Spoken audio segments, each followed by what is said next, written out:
ఏంది వెంకీ సంగతి అంటే అదిరిపోద్ది సంక్రాంతి అని, ఏంది బాసు సంగతి అంటే మనదే కదా సంక్రాంతి అని, ఎరగదిద్దాం సంక్రాంతి అని అంటాం.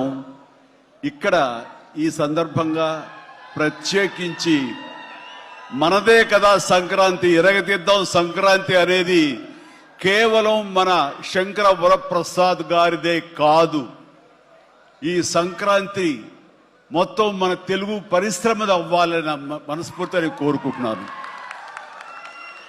అందరికీ డార్లింగ్, ఇందా మన అనిల్ చెప్పినా ఎవరు చెప్పినా,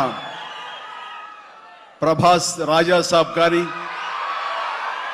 అన్నయ్య అంటూ ఆప్యాయంగా పిలిచే నా తమ్ముడు రవితేజ సినిమా కానీ, అలాగే మా ఇంట్లో సరదాగా తిరుగుతూ చిన్నప్పటి నుంచి పెరిగినటువంటి శర్వానంద్, నారి నడుమ మురారి కానీ, నాకు గురువుగా నన్ను భావిస్తూ నా శిష్యుడిగా ఉన్న నవీన్ పోలిశెట్టి, వీళ్ళందరి సినిమాలు కూడాను ఈ సంక్రాంతికి సూపర్ హిట్ అవ్వాలని, తద్వారా వాళ్ళకి విజయం లభించడమే కాదు, తెలుగు సినిమా పరిశ్రమకు, నిర్మాతలకు, బయ్యర్లకి వీళ్ళందరూ కూడా సుభిక్షంగా ఉన్నప్పుడే అదే నిజమైన సంక్రాంతి. ఆ సంక్రాంతి కావాలనే కోరుకుంటున్నాం, జరుగుతుందని ఆశాభావన వ్యక్తం చేస్తారు. అది మీరు ఇచ్చి తీరుతారన్నటువంటి ప్రగాఢ నమ్మకం అయితే నాకు ఉన్నది. ఈ 2026 సంక్రాంతి తెలుగు పరిశ్రమ మర్చిపోకూడదు.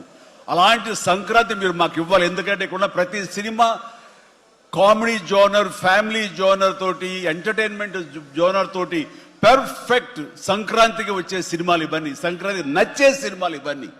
కాబట్టి ఈ సంక్రాంతి అన్ని సినిమాలు బాగాడతాయి అనుకుంటున్నాను. ఆడేలా చేసే బాధ్యత మీది. దయచేసి అన్న సినిమాల్ని థియేటర్కి వెళ్ళే చూడండి, థియేటర్లోనే ఆస్వాదించండి, అలాగే మీరు ఆశీర్వదించండి కూడా. సంక్రాంతి సినిమా అంటే ప్రతి చిరంజీవి గారు నిజంగా పెద్ద మనసుతో చెప్పారు. ప్రతి సినిమా సంక్రాంతికి బాగా ఆడాలని. నేను కొంచెం స్వార్థంగా చెప్తాను, అన్ని సినిమాల్లో కల్లా మాది బాగా ఆడాలి, అన్నీ బాగా ఆడాలి, అందులో మాది బాగా ఆడాలి.